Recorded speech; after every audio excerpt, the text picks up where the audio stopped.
بنی اسرائیل پر جب فاقے کا وقت آیا تو اللہ تعالیٰ نے من و سلوہ اتار دیا، یاد ہے نا؟ جب پیاس لگی، ایک ضرب جو ہے حضرت موسیٰ کی عصا کی، اس سے 12 چشمے پھوٹ گئے، ہر قبیلے نے اپنا چشمہ جو ہے معین کر لیا۔ لیکن حضور کو اور آپ کے گھر والوں کو شدید ترین فاقے آئے، من و سلوہ نازل نہیں ہوا۔ کیا ہوا؟ کہیں نہیں۔ کسی چٹان سے 12 چشمے بہے؟ نہیں۔ کیا جب تبوک کے لیے جا رہے تھے شدید گرمی میں تو کیا ابر کا سائبان کیا اللہ نے؟ نہیں۔ کیوں نہیں کیا؟ کیا موسیٰ ان کے ساتھی زیادہ محبوب تھے حضور سے؟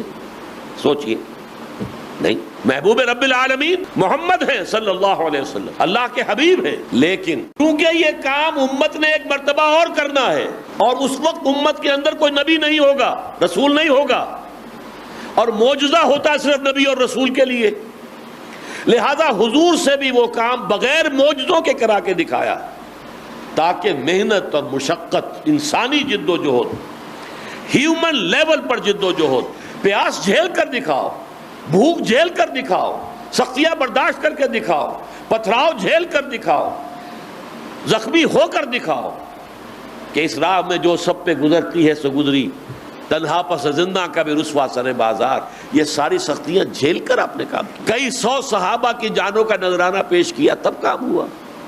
اور آپ بتائیے مجھے، اپنے دل پر ہاتھ رکھیے، ہم جیسے لاکھوں انسانوں سے زیادہ زندگی قیمتی نہیں تھی ایک صحابی کی؟ تو یہ جان لیجئے غالب ہونا ہے دین، پوری دنیا نغمہ توحید سے منور ہو جائے گی۔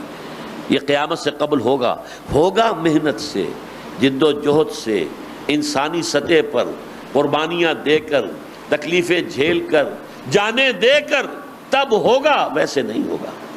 آپ چاہے ٹھنڈے ٹھنڈے ہو جائے، آپ چاہے ووٹوں کی بھیک مانگ کر ہو جائے، کچھ نہیں ہوگا۔ 50 برس سے زیادہ ہو گئے ووٹوں کی بھیک مانگتے ہوئے دینی جماعتوں کو، کوئی حاصل نہیں۔ آپ وعظوں سے، نصیحت سے، دعاؤں سے نہیں کر سکتے، جد و جہد سے۔